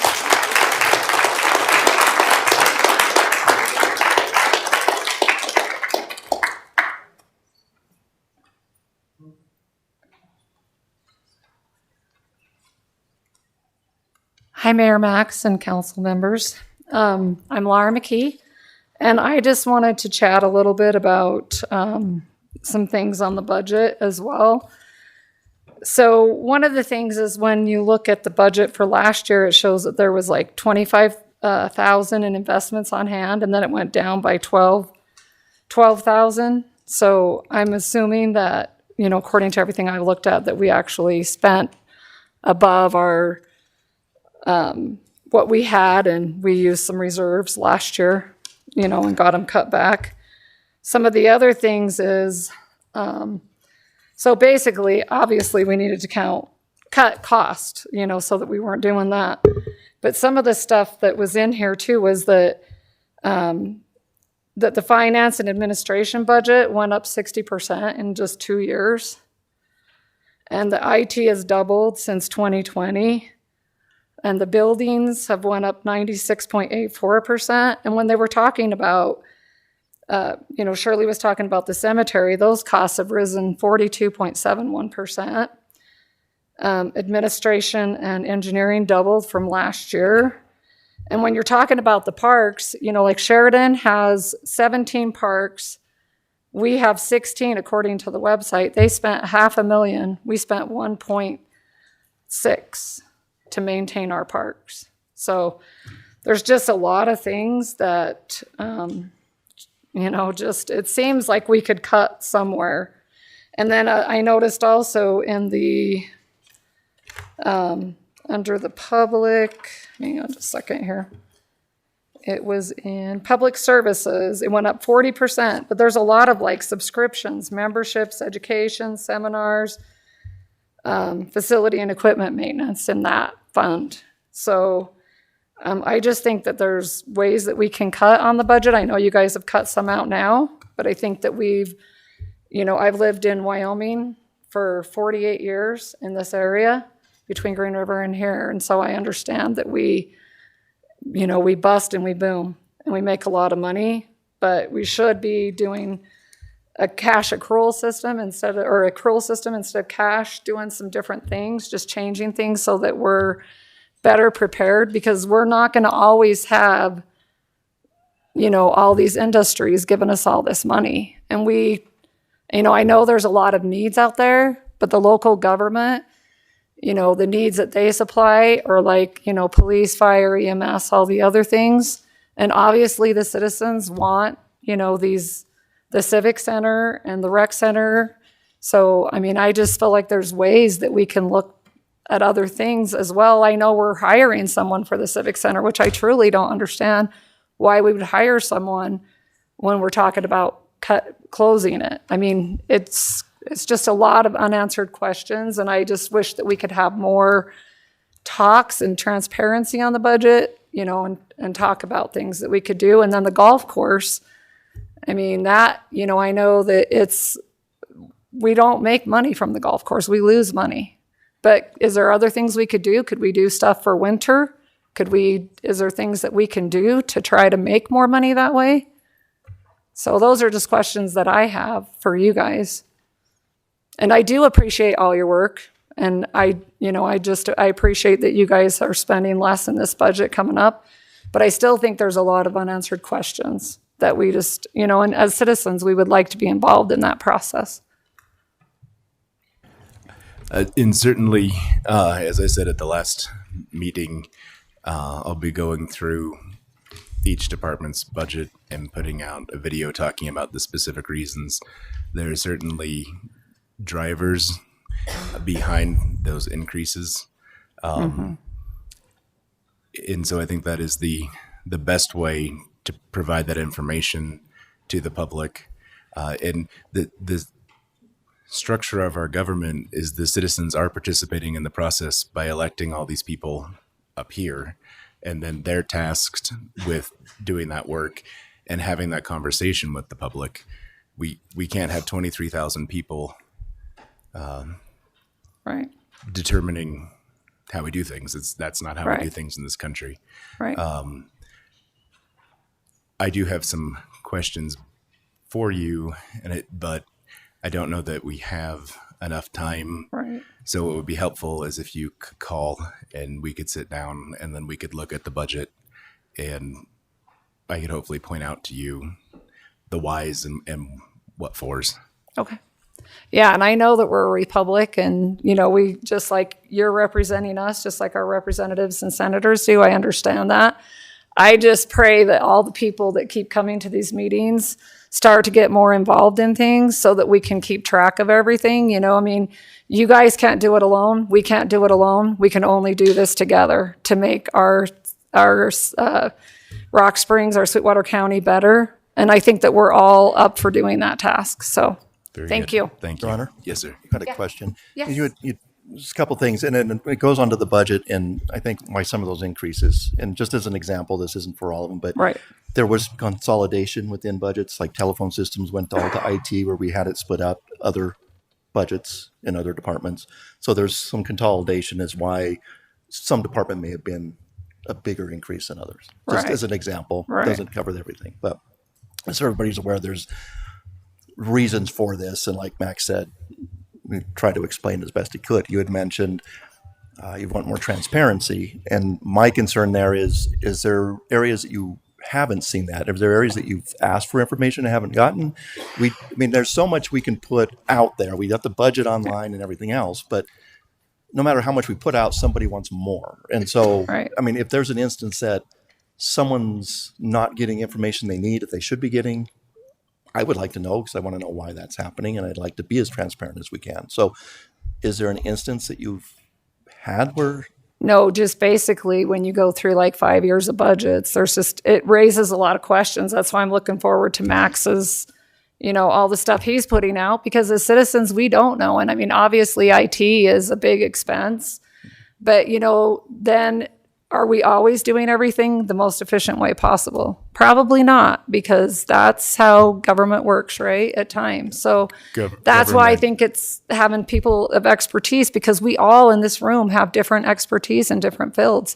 We can all add to, ideas or different things that we could try. And maybe those things aren't founded, but at least then we're having that conversation about it. Well, I want to offer to you and anybody, if you ever have a question, yeah, come to me, and I'll try to get the information I can, or get you to the right person who can. I mean, that if you have questions, that's what I'm here for as a council person, is to represent my ward, represent the people of Rock Springs, and get them the information that they need and they request as best of my ability. Right. So if there's anything that you're seeing that you're getting roadblocked or anything, which I think everybody does their best to give whatever information is requested within legal parameters, of course, but always as a councilman, for myself, that's what I'm here for. So call me.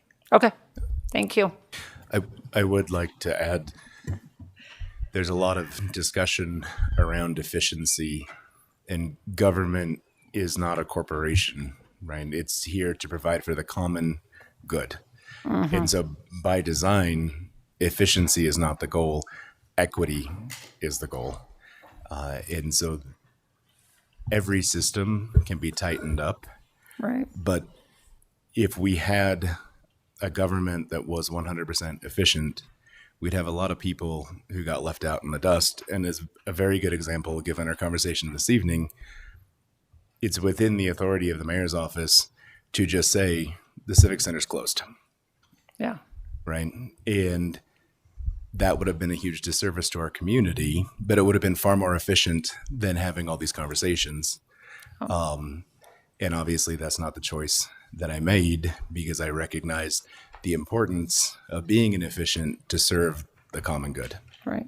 Well, and especially when it comes to the parks, if we're spending, triple what Sheridan is, I mean, we can reach out to other communities, see what they're doing different. Why is their cost so much less than ours for the same number of parks? That's $1 million that could go towards the Civic Center or something else. So, Your Honor, just food for thought. Yes, sir. Also, Sheridan separates their golf course and their rec center from their parks department. So our parks department encompasses all of it. Sheridan's 2023 actual budget for their golf course was $1.613 million. So that's not included in their parks. Yeah, when I've looked at the budget, the golf course looking at isn't their included in approved there. budget for 2024 right now, and their golf course is separate. So Right. that would explain why our parks is absurd compared to theirs, because But I've seen it separate on ours as well. So ours is like 3.5 million, right? But On the in golf the golf course. course, if we look at the expenses of the Wataha complex, the golf course does a very good job of covering the golf course's expenses. It's when you add in the baseball fields, softball fields, the park space, the pond, and all of that maintenance that does not generate any revenue. So the golf course is actually carrying all that extra space for the community, and that's where that difference comes in, which is where Call Me, we'll visit, and when we start putting those videos out, we'll break it down and go section by section. And I think I'm going to tap some council members, and we can do it as a dialogue. And then if the community has further questions, they can reach out to me, and we can continue to release information, because I do very firmly believe that in America we have rights and obligations. Absolutely. And that obligation is to be an informed and participatory citizen. Absolutely. So very good. Thank you. Thank you.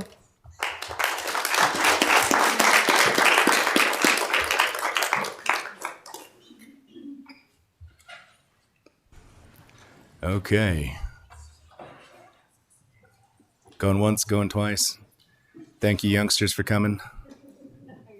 We're going to close petitions and public comment and move on to bills and claims, starting with the bills and claims for May 20th, 2025. Do we have a motion? Councilman Hanson.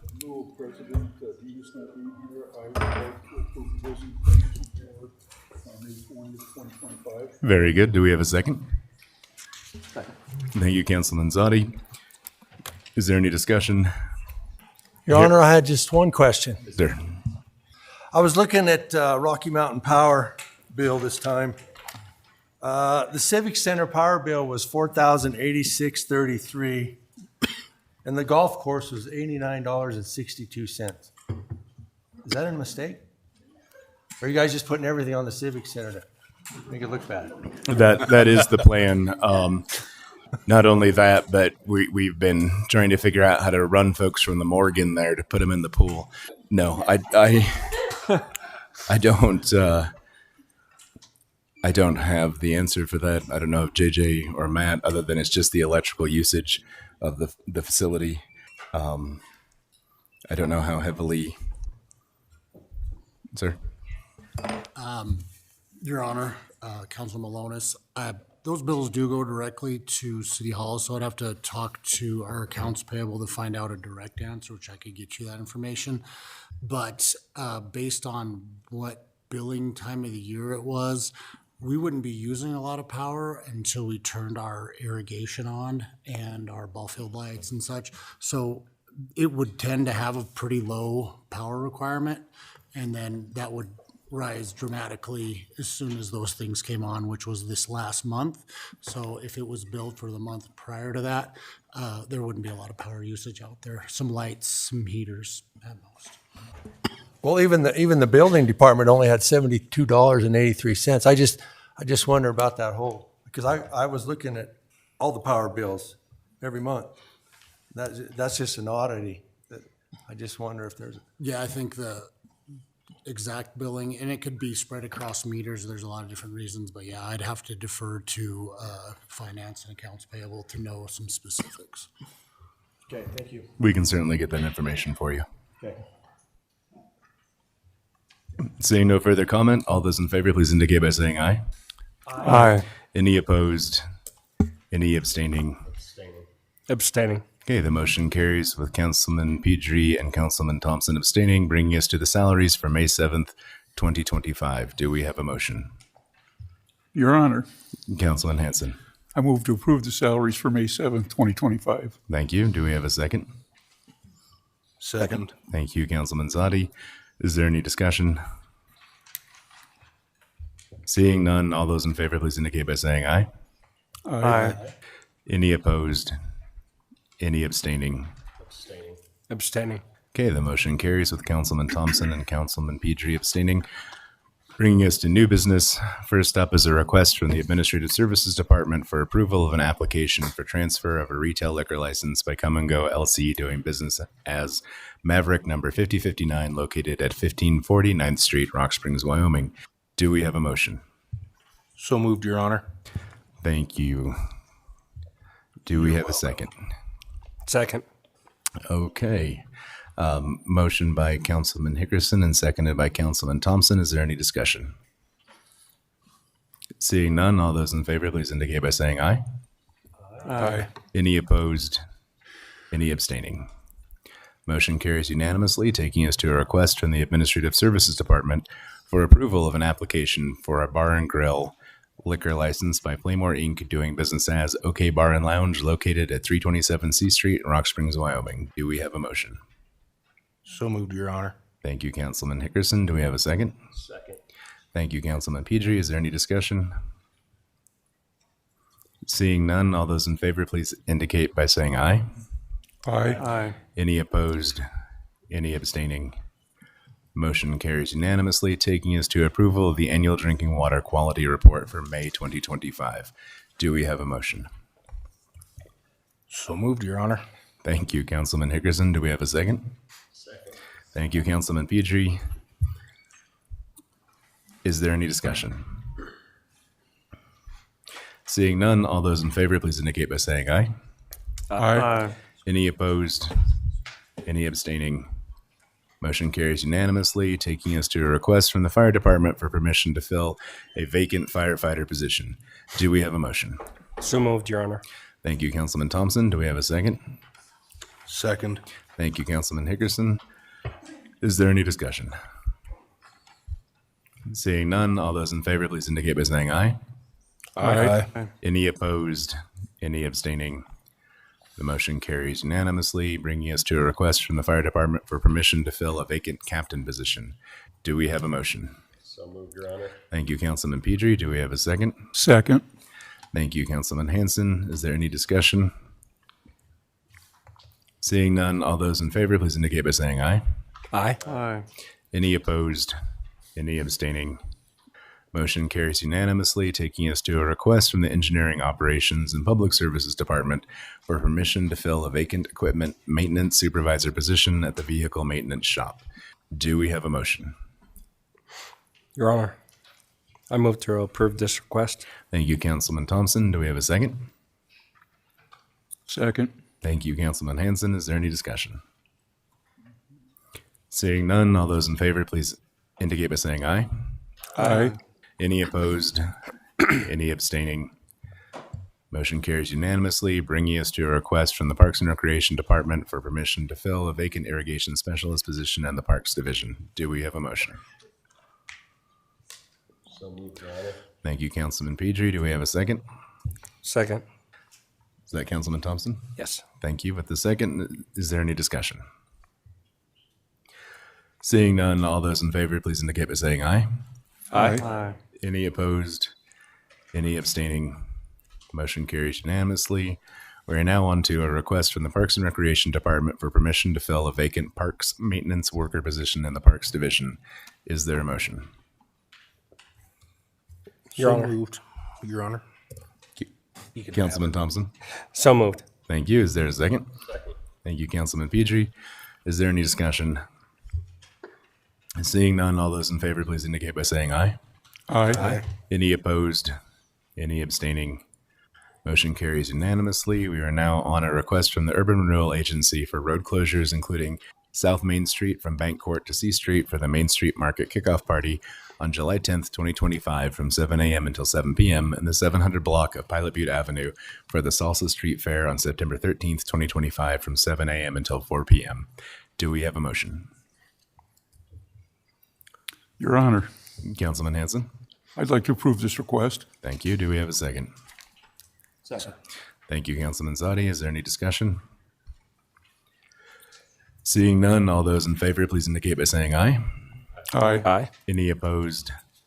Any abstaining?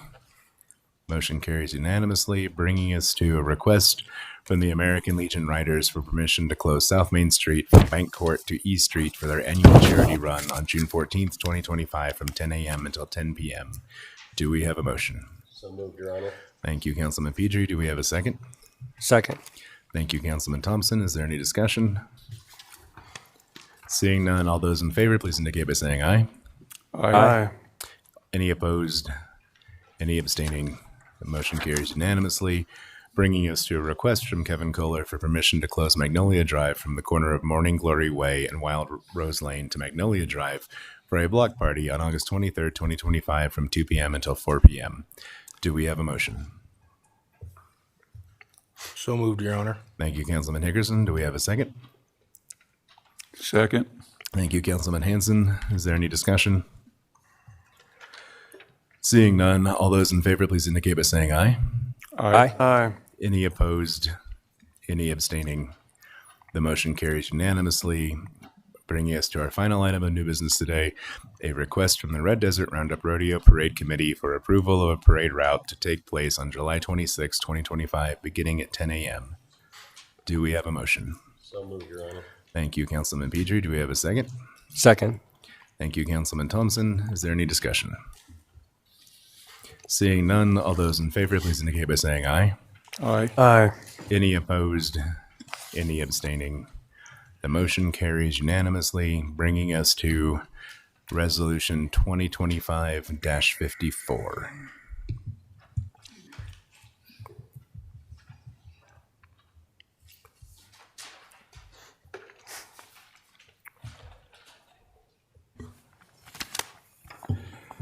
A resolution of the governing body of the City of Rock Springs ordering the closure of the Rock Springs Civic Center for construction, repurposing, and a possible renovation. So council, do we have a motion? Your Honor.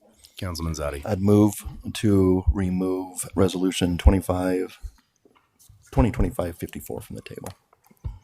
Okay, do we have a second? Second.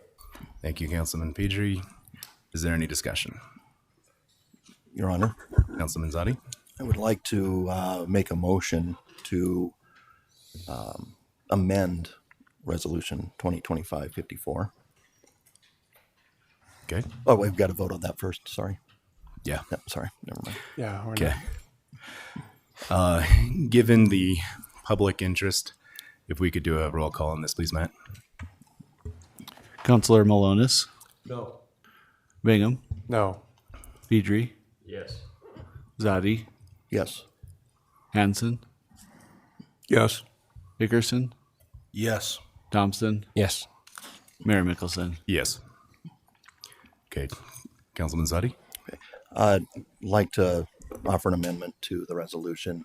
In section 1, where it states, the Rock Springs Civic Center shall be closed effective July 1st, 2025, until further notice for construction, repurposing, and possible renovation.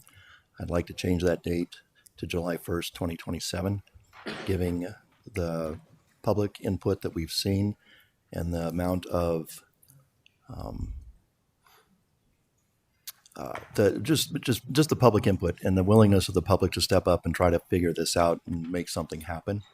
I would like to give some time to do that. I know the historic community, when they were here the first night, they had requested 2 years to possibly find funding and grants and that.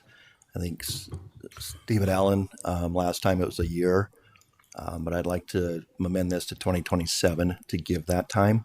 It'll give us time to put together analysis like we were wanting to with a structural engineer, find out what exactly needs to be done and how much it's going to be, and maybe formulate a plan. If that plan comes to fruition, great. If it doesn't, then we have a date set and we can plan accordingly. But I do believe this is a good compromise in my mind to try to do what's best for the city of Rock Springs. Thank you. Do we have a second? Second. Councilman Pedri with the second. Is there discussion? Your Honor, I feel. Bingham. Thank you. So that I believe this. That was my biggest concern, is just to make sure that we've got time built into this, and it gives us time. A couple of years. Is it 2 years? Is that what? Yeah. Will give us time to, because of the issues with revenues and our concerns moving forward. It's a balance of taking in what we've heard from the public and their concerns.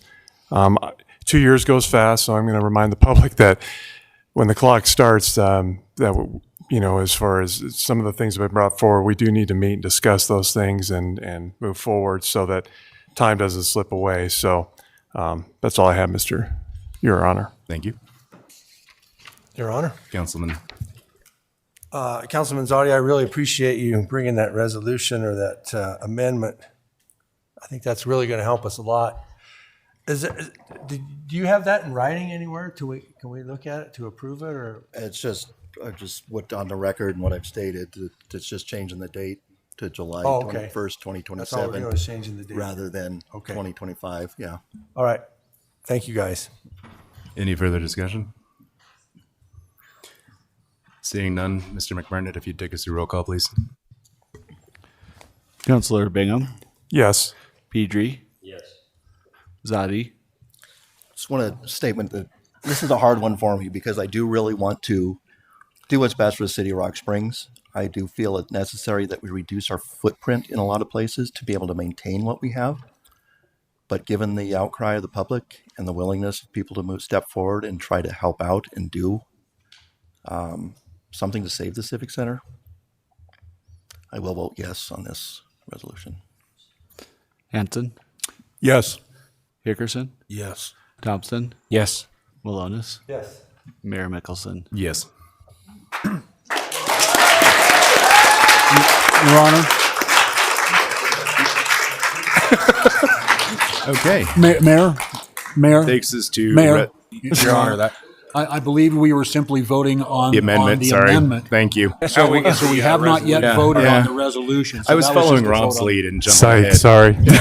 Okay, I would now look for a motion regarding the amended resolution 2025-54. Your Honor, Councilman Hickerson. I move to approve the amended resolution so put by Councilman Zadi. Thank you. Do we have a second? Second. Thank you, Councilman Thompson. Is there any discussion on the full amended resolution? Your Honor. Mr. McBurnett, if you'd give us the triple count, sir. Counselor Pedri? Yes. Zadi? Yes. Hanson? Yes. Hickerson? Yes. Thompson? Yes. Malonis? Yes. Bingham? Yes. Mayor Mickelson? Yes. Now you can clap. Now, Alistair. Okay, so now we will move forward to resolution 2025-60.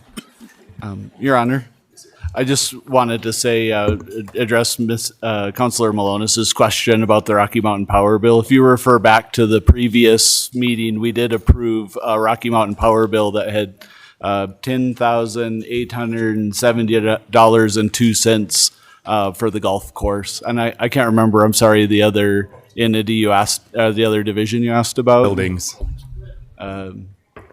City buildings was $3,982.97. So it's just kind of the timing of when those bills come in, like JJ was saying, and then which meters they're rating necessarily. So, but we can go over that if you want to come into the office. Just wondering.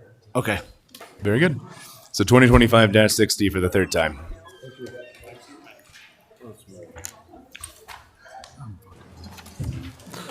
A resolution authorizing Max Mickelson, acting in his capacity as a chairman of the board for the Rock Springs Housing Authority, to accept a capital fund program amendment for the federal fiscal year 2025 for the purpose of receiving $378,395 and authorizing the supervisor of housing and community resources to execute the capital fund program amendment. Thank you. Council, do we have a motion? Your Honor, Councilman Hickerson. I move to approve resolution 2025-60. Thank you. Do we have a second? Second. Thank you, Councilman Hanson. Is there any discussion? Seeing none, all those in favor, please indicate by saying aye. Aye. Any opposed? Any abstaining? Okay, the motion carries Abstaining. with Councilman Pedri and Councilman Thompson abstaining. That takes us to resolution 2025-61. A resolution accepting and approving a concert in the park trade agreement with YO Radio to sponsor weekly radio advertisements for each summer concert at Bunning Park this season, beginning June 1st, 2025, and ending August 31st, 2025, and authorizing Max Mickelson as mayor and Matthew L. McBurnett as city clerk to execute said agreement on behalf of the city of Rock Springs. Thank you. Council, do we have a motion? Your Honor, Councilman Hickerson. I move to approve resolution 2025-61. Thank you. Do we have a second? Excuse me. Thank you, Councilman Pedri. Is there any discussion? Seeing none, all those in favor, please indicate by saying aye. Aye. Aye. Any opposed? Any abstaining? Motion carries unanimously, taking us to resolution 2025-62. A resolution accepting and approving a depository account agreement with Bodell Construction Company and State Bank of Wyoming, and authorizing and directing Max Mickelson as mayor of the city of Rock Springs, Wyoming, and Matthew L. McBurnett as city clerk of the city of Rock Springs to execute said agreement on behalf of said city. Thank you. Council, do we have a motion? Your Honor, I move to approve resolution 2025-62. Thank you, Councilman Thompson. Is there a second? Second. Thank you, Councilman Bingham. Is there any discussion? Seeing none, all those in favor, please indicate by saying aye. Aye. Aye. Any opposed? Any abstaining? Motion carries unanimously, taking us to 2025-63. A resolution accepting and approving the purchase of equipment and supplies related to replacement of the original irrigation system at the Wataha Recreation Area. Thank you. Do we have a motion? Your Honor, Councilman Bingham. move to approve resolution 2025-63. Thank you. Do we have a second? Second. Thank you, Councilman Thompson. Is there any discussion? Your Honor, Councilman, do we have a dollar amount on that by any chance? estimate or anything? Your Honor,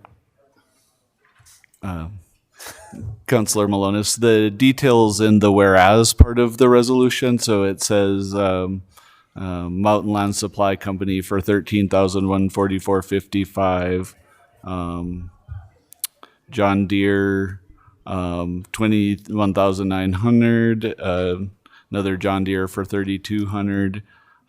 Turf equipment irrigation for 19,1975. So I don't remember what the total is, like 50 grand? Six, Okay, some thank you. thousand. Okay. Seeing no further discussion, all those in favor, please indicate by saying aye. Aye. Any opposed? Any abstaining? Motion carries unanimously, taking us to Resolution 2025-64. A resolution accepting and approving a scheduled service agreement with Train US Inc. for service and maintenance of the Family Recreation Center Ice Arena compressor. Thank you. Council, do we have a motion? Your Honor, Councilman Thompson? I move to approve Resolution 2025-64. Thank you. Do we have a second? Second. Thank you, Councilman Higgerson. Is there any discussion? Your Honor, just a question. Is this related to the specific purpose tax? This or- is a specific purpose tax funded expenditure. Your Honor? Councilman? Now, does that maintenance agreement, what, does that cover parts, labor, materials? What does it cover? So a yearly maintenance is a basic requirement and need for a system like this, just because of the complexity, different valves and electronics. And this was something that would have been part of an original warranty and maintenance provided in their original contract.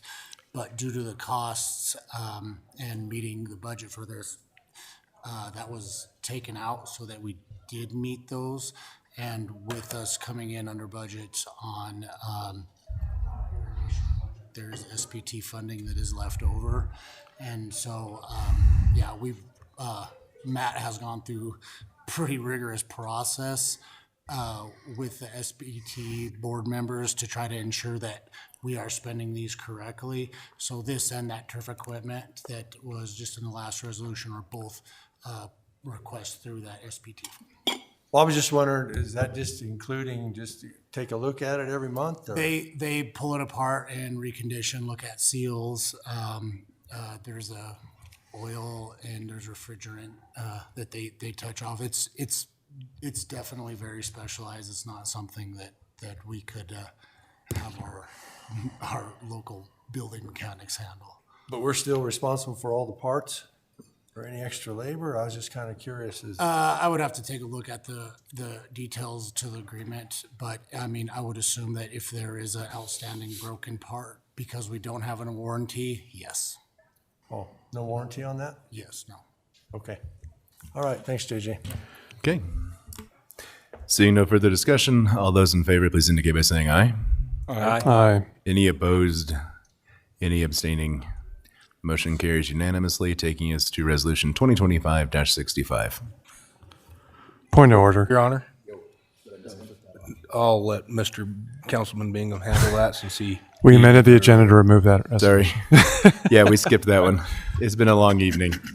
That takes us to 2025-66. A resolution accepting and approving a grant award agreement between ExxonMobil Corporation and the City of Rock Springs Fire Department, and authorizing Max Mickelson as mayor of the City of Rock Springs, Wyoming, and Matthew L. McBurnett as city clerk of the City of Rock Springs to execute said grant award agreement on behalf of said city. Thank you. Council, do we have a motion? Your Honor. Councilman Higgerson. Oh, Councilman Thompson. I move to approve this resolution. Just be glad I didn't say Councilwoman Demas. Fair. Is there a I like second? Jeannie. Second.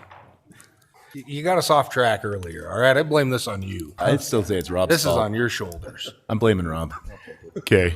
Is there any discussion? Yeah, I just had a quick question for Chief. So that's just a mobile thing? You take fire extinguishers around and teach people how to use them? How does that work? Chief? Mayor Mickelson, Councilor Malonis, it is a prop that allows fire extinguisher training to be conducted without an actual live fire. It's interactive with the extinguisher itself, provides a very safe environment. It's portable. You can use it indoors. It's it's a pretty good deal. And Exxon Mobil came to us last fall. Quite frankly, I'd even forgot that we had applied for the grant. It had been so long. And they reached out earlier, I guess it was late last week, and said, congratulations, you've been awarded a grant. Sweet. So do you drive around to schools or people? Or? We conduct fire extinguisher training in the community on request. A couple of entities that we do annually. We do the bus barn at the school district. They all are supposed to have annual fire extinguisher training. And then we've done it in prior years for the CDC. It's just based on request. Yeah, no, I've played with fire extinguishers, and you got to be careful; they'll run out before the fire does. So yeah, that's good training. They generally don't last longer than about 20 seconds. It seems longer than that. Yeah, but they don't last very long. You're correct. All right, good program. Thank you. Thank you. Okay, is there any further discussion? Seeing none, all those in favor, please indicate by saying aye. Aye. Any opposed? Any abstaining? The motion carries unanimously, which brings us to the ordinances. Our first one is on its third reading, so we will take action, and it is ordinance 2025-06. An ordinance amending Article 13.8 of the ordinances of the City of Rock Springs, Wyoming, entitled Zone District Regulations. Thank you. Do we have a motion? Your Honor. Councilman Hickerson. Move to approve ordinance 2025-06. Thank you. Do we have a second? Second. Thank you, Councilman Bingham. Is there any discussion? Your Honor, just appreciate the city looking at some flexibility in their zoning, so appreciate that. Very good. Matt, if you'd take us through, please. Councilor Zadi? Yes. Hanson? Yes. Hickerson? Yes. Thompson? Yes. Malonis? Yes. Bingham? Yes. Pedri? Yes. Mayor Mickelson? Yes. The ordinance passes unanimously. We have two ordinances that are on their second reading, first being 2025-07. An ordinance revising, amending, restating, compiling, recodifying, and enacting a code of ordinances for the City of Rock Springs. Thank you. And then finally, 2025-08. An ordinance amending Article 3.5 of the ordinances of the City of Rock Springs entitled Humane Control and Regulation of Animals. Okay, that takes us to council updates. Your Honor, I got a email from Christy Copy that is our contact from Climb, Wyoming, inviting us to their commencement for their last class. They went through their CDL training. It's on June 4th at 6 p.m. at the college atrium. So I went to their last one for the nursing, and it's an incredible It's an amazing program. Yeah, hopefully we can all make it. Your Honor, I was able to go see the showing of Headwinds, which was at the Broadway Theater last week. It was an excellent event, and one of the previews Wyoming PBS was up and coming was a film on Trona miners. So I encourage city council members and mayor to attend the next one. So that's all I have. Okay.